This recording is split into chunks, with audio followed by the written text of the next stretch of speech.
Forward to Doomsday, the second serial of Doctor Who's 19th season, first broadcast in 4 parts to the 18th to 26th of January 1982.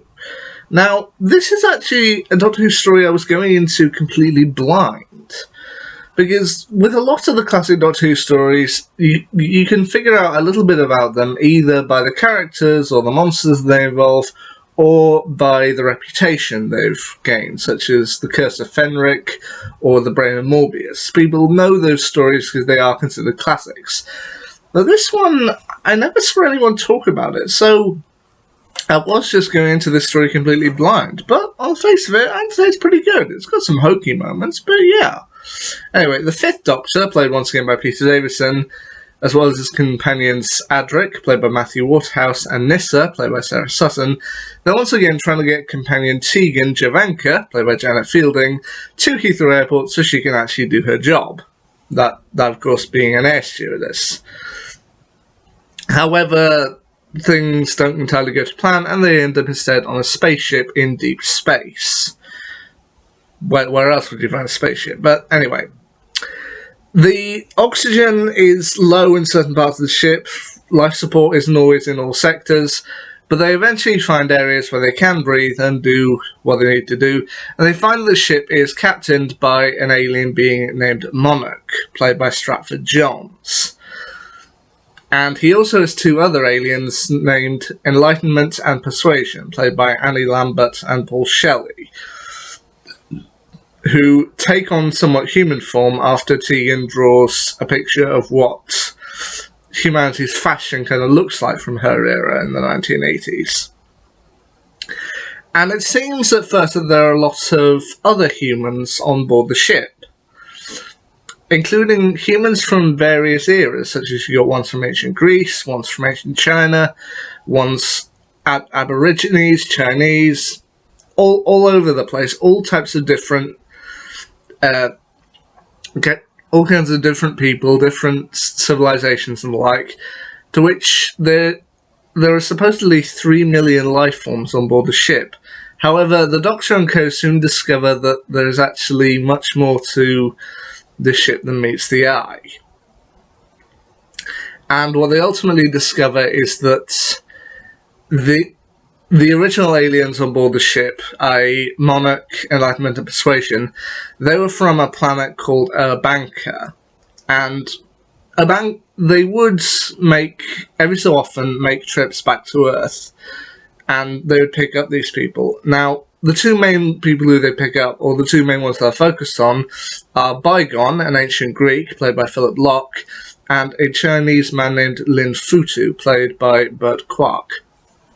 Now, I will say here before I forget, one thing I did like about Lin Futu, played by Burt Kwok, is that if you remember the classic story of the Talons of Wang Chiang, while I did think that was a good story, it has gained a reputation for its use of yellowface. So I am glad that in this case they did actually get an actor of Asian descent to play Lin Futu. So he doesn't play a huge role in the series, but I am glad they did actually get an actor of the descent to play that character. And anyway, what the Urbankans did, every so often they would make trips back to Earth for various things, and they would pick up people. However, in the time since, the planet Urbanka has been destroyed, and this time they're heading back there for good, in the hopes of living in peace with humanity. However, it's a lot darker than you might think, because Monarch pretty much plans to kill the entire human race, like wipe them all out. Mainly because he drained Urbanka of its natural resources, in fact all of its resources, in order to try and achieve faster than light travel. Like, the reason why the trips back and forth to Earth eventually kind of gained more speed, like the first time took about 2,000 years to reach Earth, now they can do it in a matter of days. All of this is because Monarch wants to achieve faster than light travel so that he can eventually use the ship, travelling at the speed of light, to travel through time and eventually become a god. And because they wiped out a banker of all its resources. He wants to travel to Earth, use a toxin released by certain humans in order to wipe out humanity and then drain Earth of its resources in his research for faster-than-light travel. And they have to work out a way in order to stop him. Now, there were one or two things, well, really two things that I do feel kind of rubbed me the wrong way in this particular episode. One is a moment towards the end. The other, let's start with Adric, played by Matthew Waterhouse. Now, Adric, I have heard some people say that they weren't that entirely keen on him. I've heard some people love him. I've heard others say they didn't really like him. And I do know that certain actors have come forth in the years since and said they weren't necessarily that big a fan of Matthew Waterhouse. But the thing that did slightly rub me the wrong way in this story is that Adric, towards the beginning especially, is a bit... how best to put it? It's a bit chauvinistic, shall we say. Like, near the beginning, when he and the others are doing mathematics aboard the TARDIS, he does seem to be a little bit put down with Tegan and Nyssa purely because they're female, which I do feel... Adric, you're not nice, a nice person. Even when Nyssa says, well, do you think I'm small-minded because I'm a woman? No, because you're a girl. I'm just like, screw you! But here's the thing. When they get on board the spaceship and he starts acting a bit more like this, I can kind of understand why they did it with this particular character. Like, Adric most of the time operates from a position of mathematics and logic. So when Monarch starts talking to him about his plan and Adric kind of argues with the Doctor that maybe this could actually be a good thing, you do understand it a little more. Like, at the beginning when he's just being a dick for no reason, yeah, that does kind of rub me the wrong way. But then when you've got a character who puts things in a mathematical perspective, kind of trying to convince Adric that I'm trying to do a good thing here, that's a bit more believable.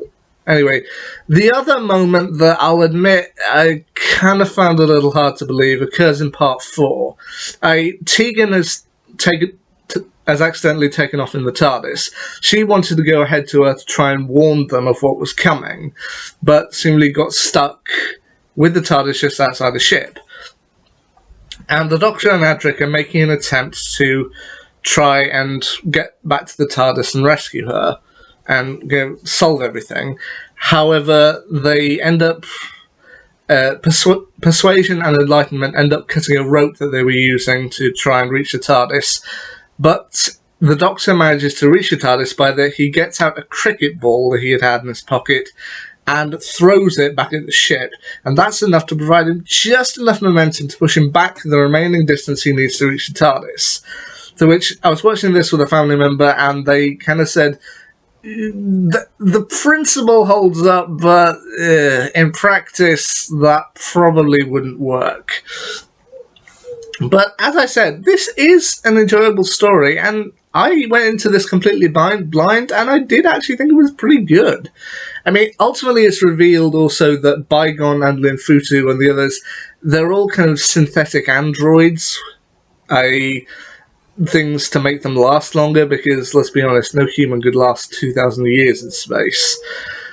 But then they make them likeable enough, and even when they do bad things, they get moments of redemption as well. And Monarch, while he's not one of the classic villains, not one of the great ones, Stratford-Johns, I think, actually did a really good job with this particular character. Like, you believe his sympathetic moments, but then you also see his darker moments and see how devious he could truly be.